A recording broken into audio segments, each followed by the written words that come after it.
चलिए देखिए, अगर किसी बच्चे से नहीं हुआ तो इम्पोर्टेंट क्वेश्चन है, बोर्ड में 2 बार आ चुका है, इम्पोर्टेंट क्वेश्चन है। पहले समझते हैं एक्चुअली क्वेश्चन बोल क्या रहा है। कह रहे हैं ABC एक राइट एंगल ट्रायंगल है। समझ गए क्यों भैया राइट एंगल है? एंगल भी 90 है। अच्छा, अब ये SRQP ये आपको एक इन्होंने स्क्वायर बना के दे दिया। अच्छा, ऐसा दिमाग में मत लेना कि S मिड पॉइंट है या R मिड पॉइंट है, ऐसा कुछ नहीं है, ना कुछ दिया नहीं गया तो लेट मत कर लेना ऐसा। तो ये दिया गया, फिर कह रहे हैं PQ का स्क्वायर मतलब PQ का स्क्वायर ये बराबर QA इंटू CB। बड़ा अच्छा क्वेश्चन है, मतलब अगर 6 चैप्टर के कंसेप्ट की बात करें तो ये उनमें से टॉप 10 में आता है। तो चलो जी प्रूफ करते। अच्छा, जैसे ही हमको ये पता लगा कि PQRS एक स्क्वायर है तो ये कन्फर्म है चारों साइड आपस में क्या होंगी जी? इक्वल होंगी। तो इस साइड में लिख लेते, पता नहीं इसका यूज़ है नहीं, बट इसको लिख लो PS बराबर SR बराबर RQ बराबर PQ। ठीक है। अच्छा, और ये एंगल P 90 होगा, एंगल S 90 होगा, अगर स्क्वायर है तो ये ना एंगल R 90 होगा, एंगल Q ये सब क्या होंगे 90 अंदर वाले, ये सारे एंगल कितने होंगे 90। अच्छा, इस क्वेश्चन में एक और इम्पॉर्टेंट चीज़ क्या, मैं आपको अगर कंसेप्ट भी बता दूं तो भी करने में दिक्कत होती। देखो कैसे, अब PQ PC और AQ, PQ AQ और PC ये हैं, इन्हीं के बीच में तो रिलेशन फाइंड करना है। आप क्या करो, एक इस वाले ट्रायंगल को और एक इस वाले ट्रायंगल को सिमिलर दिखा दो। क्या दिखा दो? आंसर आ जाएगा। साइड के रेशियो बराबर होते हैं, क्रॉस मल्टीप्लाई होगा और आ जाएगा। लेकिन प्रॉब्लम आ रही है कि इन 2 ट्रायंगल को सिमिलर दिखाएं कैसे। देखो एक चीज़ कॉमन है बस, क्या कि भैया इस वाले ट्रायंगल एंगल P90 है, इसमें एंगल Q90, और कुछ नहीं पता है। और आप कहेंगे कि सर PS बराबर है QR के, सही बात है। तो एक साइड आ गई, एक एंगल आ गया, तीसरी चीज़ बतानी पड़ेगी ना। तो तीसरी चीज़ कुछ भी नहीं पता है, अब फंस गए इसमें। और जबकि टारगेट हमारा यही है कि इन दोनों ट्रायंगल को ही सिमिलर दिखा दे। जब फंस गए तो अब जुगाड़बाजी होगी। कभी कभार क्या होता है कि जैसे मुझे ये प्रूफ करना है कि x बराबर y के, ये मुझे मान लो प्रूफ करना है। समझना सारे बच्चे गौर फरमाएंगे।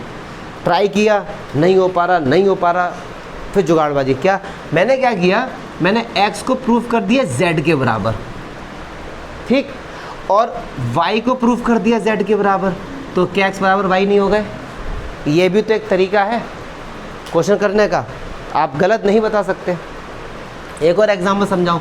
किसी ने आपसे कहा कि प्रूफ करो ये एंगल 90 है, हम नहीं कर पा रहे, हमने इन दोनों एंगल का सम 90 दिखा दिया तो भी तो बात हो जाएगी।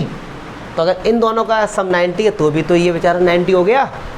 चलिए, तो अब देखो हम क्या, हमारा टारगेट हमारा यही है कि इन दोनों को सिमिलर दिखाना, लेकिन हम दिखा नहीं पा रहे। अब जुगाड़बाजी करें। क्या जुगाड़बाजी? देखो, एक मैंने बड़ा ट्रायंगल लिया ABC, क्या लिया जी, और एक दूसरा इन दोनों में से कोई भी एक, सपोज इसको ले लिया CPS ट्रायंगल। इनको आसानी से सिमिलर दिखा सकते हैं। देखो कैसे, ABC में और CPS में एंगल C कॉमन, बताओ ना, एंगल C कॉमन, क्योंकि देखो ABC में एंगल C आ रहा है ये वाला, और CPS में एंगल C आ रहा है। अच्छा, ABC में एंगल B90 है और CPS में एंगल P90 है। जब इधर वाला 90 है तो ये भी तो 90 हो गया। चलो, इसमें क्या एंगल P90 है, क्या चमका। तो AA सिमिलरिटी क्राइटेरियन से ट्रायंगल ABC सिमिलर ट्रायंगल। देखो भैया, C किसके इक्वल है? C के, C सबसे एंड में आ रहा है तो C को एंड में लिख दो। B किसके इक्वल है? P के, B बीच में आ रहा है तो P का काम हो गया, C का काम हो गया, क्या बचा? S, तो SPC। तो ट्रायंगल ABC किसके सिमिलर है? SPC के। क्या चमका? क्या ये बात समझ आई? अच्छा, अब मैं दोबारा से काम करता हूँ। ट्रायंगल ABC और एक ये वाला ट्रायंगल QR है या AQR, अभी तो कुछ भी ले लिया करो। स्टार्टिंग में तो ट्रायंगल का नाम कुछ भी ले लो, वो तो बाद में पता लगता है ना एक्चुअली में क्या है। जैसे यहाँ पे CPS लिया था, बाद में पता लगा कि भैया SPC है, तो गलत नहीं है कि स्टार्टिंग में हमको नहीं पता ना। चलो, ABC और AQR में एंगल A कॉमन आ रहा है, एंगल A किसका मन? कॉमन। ABC में एंगल B90 है और इसमें एंगल Q90 है। तो ए सिमिलरिटी क्राइटेरियन से ट्रायंगल ABC सिमिलर ट्रायंगल, एक इसके इक्वल है, एक ए पहले आ रहा तो ए पहले आएगा, बी किसके इक्वल क्यू के, बी बीच में आ रहा तो क्यू, और फिर क्या बचा, आर बचा। तो ये दोनों ट्रायंगल आपस में क्या हो गए। अब यहाँ पे एक बात समझेंगे। अब यूक्लिड ने क्या बात बताई थी, देखो ABC इसके सिमिलर है, ABC इसके सिमिलर है, तो क्या ये दोनों सिमिलर नहीं हो गए। तो from equation first and second triangle SPC similar triangle AQR, और हमको पता है जी अगर कोई दो ट्रायंगल आपस में सिमिलर होते हैं तो उनके साइड के रेशियो आपस में इक्वल होते हैं। तो करो इनके साइड के रेशियो SP अपॉन AQ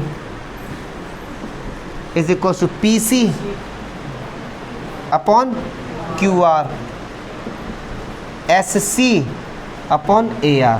कोई दिक्कत। चलो अब जो प्रूफ करना है उसको देखते हैं। अब PC लेके आना और AQ लेके आना, तो PC ये रहा भैया और AQ ये रहा, कर दो क्रॉस मल्टीप्लाई, नहीं जमगा। दो जो प्रूव करना है एक्चुअली में यहाँ पे ये था, क्या पता इसकी जगह और कुछ होता, क्या पता QR इंटू SC होता, तो हम इसका क्रॉस मल्टीप्लाई करते थे, इसका यूज़ ही नहीं हुआ, कोई बात नहीं, तीनों बराबर हैं।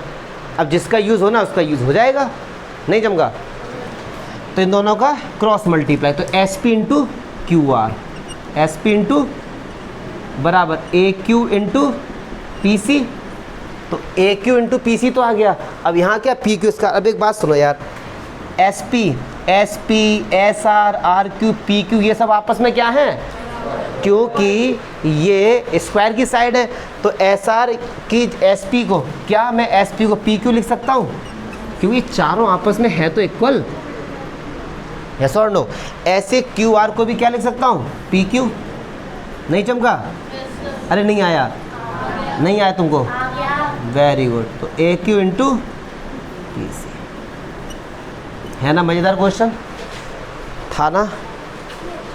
देखो ये मत सोचो कि सर आप जितने क्वेश्चन करा रहे हैं हमसे नहीं हो पा रहे हैं, सही बात है आपसे नहीं हो पाएंगे। क्यों, क्यों अभी तक हमारा जो लेवल है सोचने का ना वो वहाँ तक पहुँचा नहीं है, आपकी गलती है ही नहीं। हाँ, अब मैंने एक तरीके का ये क्वेश्चन कराया तो आपके दिमाग में एक कंसेप्ट ये भी चलेगा कि भैया दिखाना इन दोनों को था लेकिन डायरेक्ट नहीं दिखा पा रहे थे, फिर किसी तीसरे की हमको रिक्वायरमेंट, ये भी एक नया कंसेप्ट है। नंबर ऑफ क्वेश्चंस हम जितने ज़्यादा करेंगे उतना ही ज़्यादा हमारा लेवल इम्प्रूव होगा। इसीलिए मैंने अभी से 95 वाली सीरीज़ चला दी है, हर दिन 2 दिन में एक क्वेश्चन होगा ना, बहुत तब तक वो सारे क्वेश्चन हो जाएंगे। आप डाउट बताइए, बस डाउट बताओ कि सर ये डाउट है, ठीक है, और उन क्वेश्चंस की प्रैक्टिस करते रहो। अभी एक ट्रिगोनोमेट्री का भी कराऊंगा। ये लहंगा सा मुझे बहुत गुस्सा आती है इसमें, मुझे मेरी मजबूरी है, गरीबी है कि मुझे बार बार रखना पड़ता है। चलो देखो ऐसे